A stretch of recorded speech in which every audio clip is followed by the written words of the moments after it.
মানুষ জীবিতকালে অজ্ঞানতার বশে অথবা তামসিক গুণের কারণে প্রায়শই অসৎ কর্ম, অসৎ চিন্তা, অসৎ অভ্যেস, অসৎ চরিত্র, অধার্মিক কাজকেই নিজের জীবনের জীবিকা হিসেবে বেছে নেয়। তার ফলে সে দিনের পর দিন ভুল করতে থাকে, আর আস্তে আস্তে এই ভুলগুলো পাপে পরিণত হয়। আর নিজের অজান্তেই সে নিজের জীবনে দুঃখ, কষ্ট, যন্ত্রণাকে ডেকে আনে।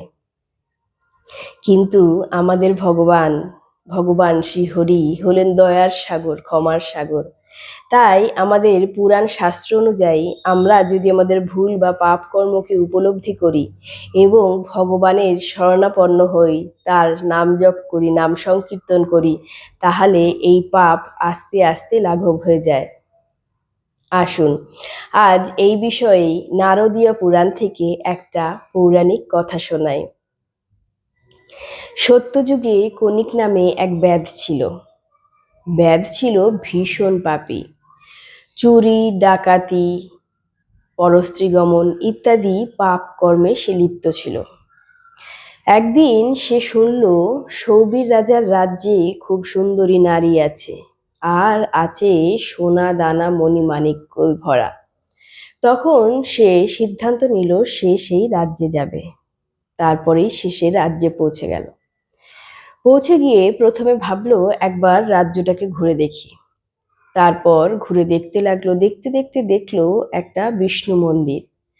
সেই বিষ্ণু মন্দিরের মাথায় ছিল সোনার কলসি দিয়ে সাজানো, আর মন্দিরের চারিপাশে মণিমাণিক্য খচিত ছিল। তখন ব্যাধ ভাবলো, বাহ, এইগুলো তো আমি চুরি করে নিয়ে যেতে পারি।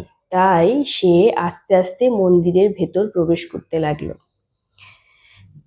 যখন সে প্রবেশ করলো দেখলো সেখানে একজন সন্ন্যাসী ধ্যান করছে। তখন ব্যাধ ভাবলো, না, এটা সঠিক সময় নয়, এখন তো আমাকে সবাই দেখে নিতে পারে। তাই রাত্রি হোক, রাতের অন্ধকারেই এই সন্ন্যাসীকে মেরে আমি এই সোনাদানা মণিমাণিক্য নিয়ে পালাবো।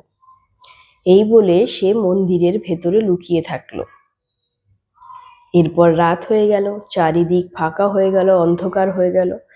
তখন সেই ব্যাধ আস্তে আস্তে মন্দিরের ভেতর ঠিক যেখানে সন্ন্যাসী আছে সেখানে প্রবেশ করলো। আর সন্ন্যাসী প্রদীপের আলোতে সেটা দেখতে পেল। সন্ন্যাসী দেখে নিজে ভাবলো যে আজকেই যদি আমার মৃত্যু লেখা থাকে এই ব্যক্তির হাতে, তাহলে সেটা খণ্ডায় কে? অতএব আমি ভয় পাবো না। তাই সেই সন্ন্যাসী ওই ব্যক্তিকে বলল, ভাই, ভেতরে এসো। আর ব্যাধ তখন বলল, তুমি কি ভেবেছো তুমি আমাকে খুব ভালো করে ডাকলে বুঝি আমি তোমাকে ছেড়ে দেব? না, সে তো হবে না। আজকে আমি তোমাকে মেরে এই মন্দিরের যত সোনা দানা আছে সব কিছু নিয়ে পালাবো। তখন সন্ন্যাসী বলল, না, আমি সেটা ভাবিনি, কারণ সবই ভগবান শ্রীবিষ্ণুর ইচ্ছে। আমার মৃত্যু যদি তোমার হাতেই লেখা থাকে, এই মুহূর্তে লেখা থাকে, তাহলে তা ঘটবেই। তার জন্য ভয় কিসে? আর তুমি হলে শক্তিশালী যুবক, তোমার হাতে রয়েছে অস্ত্র, আর আমি হলাম বৃদ্ধ, আমার কাছে অস্ত্রও নেই, আর এই মুহূর্তে কোনো মানুষও নেই যে এসে আমাকে বাঁচাবে তোমার হাত থেকে। সুতরাং যেটা হওয়ার সেটাই হবে। আর এই যে সোনা দানা তুমি নেবে, আমি তাতে বাধা দেব না, তুমি নিতেই পারো। কিন্তু যদি তোমার অসুবিধে না থাকে, আমি তোমাকে দু একটা কথা বলতে চাই। তখন ব্যাদ বলল, ঠিক আছে, ঠিক আছে, বলো, তবে বেশি সময় আমি দিতে পারবো না, যা বলার আছে তাড়াতাড়ি বলে শেষ করো। তখন সন্ন্যাসী বলল, এই যে তুমি এই মন্দির থেকে সোনাদানা নিয়ে যাবে, এতে তো আমার কোনো আপত্তি নেই, কারণ এগুলো আমার নয়, আর এতে আমার কোনো লোভ নেই। কিন্তু তুমি আমাকে মারবে কেন? আর এই যে চুরি, ডাকাতি, এইসব পাপ কাজে কেন নিজেকে লিপ্ত রেখেছো? তখন ব্যাদ বলল, আমার একটা সংসার আছে, আমার সন্তান আছে, আমার স্ত্রী আছে, এই চুরি ডাকাতি এইসব করেই আমি আমার সংসার চালাই, বেশ ভালোই কেটে যায়। তখন সন্ন্যাসী বলল, কেন তুমি সৎ উপায়ে উপার্জন করো না? দেখবে তুমি শ্রীহরি ভগবানকে স্মরণ করে যদি নিজের জীবনে সৎ কর্ম করে উপার্জন করো, দেখবে কি শান্তি, কি সুখ। কারণ কথায় আছে, জীব দিয়েছেন যিনি, আহার দেবেন তিনি। তখন ব্যাদ বলল, বাপরে, এইসব সৎ কর্মঠর্ম আমার দ্বারা হবে না। যদি সৎ উপায়ে উপার্জন করতে যাই তাহলে তোমাকে প্রচুর কষ্ট করতে হবে, রোজ কষ্ট করতে হবে, রোজ। এত পরিশ্রম আমার দ্বারা সম্ভব না, আমি এইসব ভালোবাসি না।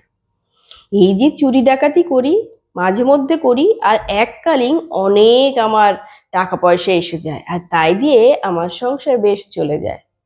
তো এত রোজ রোজ পরিশ্রম আমি করতে পারবো না, তাই আমি সৎ উপায়ে উপার্জন করতে চাই না। যেটা করি আমার জন্য সেটাই ঠিক আছে। তখন সন্ন্যাসী বলল, তুমি কি জানো, এই যে পাপ কাজ করছো, এর দায়ভার কিন্তু কেউ নেবে না, তোমাকেই নিতে হবে। কর্মফল বলে শুনেছো? ব্যাদ তো বুঝতে পারছে না, ব্যাদ তাকিয়ে রইল। এই যে তুমি পাপ কাজ করছো, এর জন্য কিন্তু তোমাকে পরবর্তী জীবনে নরক যন্ত্রণা ভোগ করতে হবে। যে মানুষ জীবিত দশায় সৎ কর্ম করে, ভালো কর্ম করে, সে কিন্তু পরের জন্মে গিয়ে খুব সুখে শান্তিতে জীবন কাটাতে পারে। আর যে মানুষ জীবিত অবস্থায় অসৎ কর্ম করে, পাপ কাজ করে, তাকে পরের জন্মে নরক যন্ত্রণা ভোগ করতে হয়। এবার তুমি ভাবতেই পারো যে এই সৎ কর্ম, অসৎ কর্ম, নরক যন্ত্রণা, জন্ম মৃত্যু, এই জন্ম পরের জন্মে, এগুলো আমি মানি না, সে তুমি বলতেই পারো। কিন্তু তোমার আশেপাশে তো তুমি দেখেছো, কত মানুষ কত সুখে শান্তিতে থাকে, আবার কত মানুষের কি যন্ত্রণা জীবনে।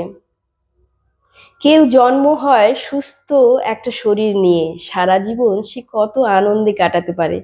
আবার কেউ জন্ম হয় অসুস্থ শরীর নিয়ে, আর সারা জীবন যন্ত্রণার মধ্যে সে কাটাতে থাকে। তার যন্ত্রণার ভার কিন্তু কেউ নেয় না। তখন ব্যাদ বলল, হ্যাঁ, সেটা তো আমি দেখেছি। তখন সন্ন্যাসী বলল, এটা কি? এটাই হচ্ছে কর্মফল। আমরা যখন জীবিত দশায় কর্ম করি, আমাদের কর্মের সাথে সাথেই কিন্তু তার ফলটা তৈরি হয়ে যায়। ভালো কর্মের জন্য ভালো ফল, আর পাপ বা খারাপ কর্মের জন্য খারাপ ফল। আমরা হয়তো তখন সহসা দেখতে পাই না, কারণ এটা দেখা যায় না। কিন্তু পরবর্তীকালে এই জীবনেরই শেষের দিকে বা পরের জীবনে গিয়ে অবশ্যই সেই কর্মের ফল মানুষকে নিতে হয়। ভালো কর্মের জন্য ভালো ফল, সুখে শান্তিতে জীবন কাটানোর ফল। আবার খারাপ কর্মের জন্য নরক যন্ত্রণা, জীবনটাই দুর্বিষহ হয়ে পড়ে। কিন্তু সেই ভারটা অন্য কেউ থাকে না নিতে। যেই ব্যক্তি পাপ কর্ম করেছে তাকেই নিতে হয়, তাকেই কষ্ট পেতে হয়। তখন ব্যাদ শুনে ভয় পেয়ে গেল। ভয় পেয়ে কাঁপতে শুরু করলো, কাঁপতে কাঁপতে হাত থেকে অস্ত্র পড়ে গেল। আর সে ভাবতে লাগলো, আমি এই জীবনে কত খারাপ কাজ করেছি, কত পাপ কাজ করেছি, চুরি ডাকাতি, কত মানুষের উপর অত্যাচার করেছি, সবাই আমাকে মারতে আসছে। এই ভাবতে ভাবতে গিয়ে সন্ন্যাসীর পায়ে পড়ে গেল। পড়ে গিয়ে বলল, গুরুদেব, আমাকে রক্ষা করো। আমি এই জীবনে প্রচুর পাপ কাজ করেছি। কি করলে আমার সেই পাপ কাজের আমি লাঘব করতে পারবো? দয়া করে আমাকে পথ বলুন। তখন গুরুদেব কিছু বলার আগেই ওই ব্যক্তি চুপ করে গেল। গুরুদেব তখন ওই ব্যক্তিকে ধরে ওপরে ওঠাতে চাইল পায়ের কাছ থেকে। দেখলো সেই ব্যাদ ততক্ষণ দেহত্যাগ করেছে। তখন গুরুদেবের সন্ন্যাসীর খুব খারাপ লাগলো। সন্ন্যাসী তখন হাত জোড়ো করে শ্রীহরি ভগবানের কাছে প্রণাম করে বলল, প্রভু, এই ব্যক্তি নিজের পাপ কর্ম উপলব্ধি করেছে, কিন্তু সে পাপের প্রায়শ্চিত্ত করার মতো সুযোগ পেল না। তাই আপনার পদধৌত জল আমি এই ব্যাধের মাথায় ছড়িয়ে দিচ্ছি। প্রভু, আপনি এর উপর দয়া করুন, এর পাপ লাঘব করুন, একে রক্ষা করুন। এই বলে সেই সন্ন্যাসী ভগবান শ্রী বিষ্ণুর পদধৌত জল ওই বেদের মাথায় ছড়িয়ে দিল। সাথে সাথে এক অলৌকিক দৃশ্য, ওই ব্যাধের শরীর থেকে এক দিব্য জ্যোতি বেরিয়ে এলো এসে সন্ন্যাসীকে প্রণাম করলো, করে বলল, তোমাকে কোটি কোটি প্রণাম। আজ তোমারই জন্য আমি আমার পাপ কর্মকে উপলব্ধি করতে পেরেছি, এবং তোমার এই ভগবান শ্রী বিষ্ণুর পদধৌত জল আমার মাথায় দেওয়ার জন্যই আজ আমি সব পাপ থেকে মুক্ত হয়েছি, আমার পাপ লাঘব হয়েছে, আর আমি ভগবান শ্রী হরির লোকে যাচ্ছি। তাই আমি তোমাকে প্রতি জন্মে যেন গুরুদেব হিসেবে পাই। এই বলে সেই ব্যাধ ভগবান শ্রী হরির, শ্রী বিষ্ণুর নাম সংকীর্তন করতে করতে চলে গেল। আর সন্ন্যাসী অবাক হয়ে দেখতে থাকলো, আর দু চোখ দিয়ে অশ্রুধারা বইতে থাকলো। তারপর সে ভগবান শ্রী বিষ্ণুর নাম সংকীর্তন করতে থাকলো, ধ্যান করতে থাকলো, আর তার দু চোখ দিয়ে অশ্রুধারাও বইতে থাকলো। তখন বিষ্ণু ভগবান সন্তুষ্ট হয়ে এসে দেখা দিলেন, বললেন, কি চাই তোমার? আমি সন্তুষ্ট হয়েছি।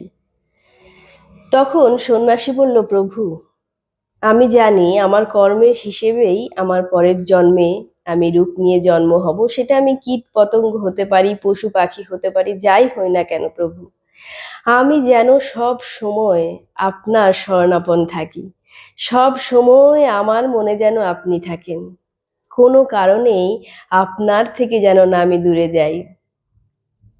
আমার কথাবার্তা, কর্ম, আমার চিন্তা, আমার শরীর, মন, সব জায়গায় যেন আপনিই থাকেন। তখন বিষ্ণু ভগবান বললেন, তথাস্তু। আর বিষ্ণু ভগবান সেই সন্ন্যাসীকে নিয়ে বিষ্ণু লোকে চলে গেলেন। এই ছিল আজকের কথা। আশা করি আপনাদের সবার ভালো লেগেছে। আবার আসবো নতুন গল্প নিয়ে। আজকের মতো বিদায় নিচ্ছি, প্রত্যেকের মঙ্গল কামনা করে। নমস্কার।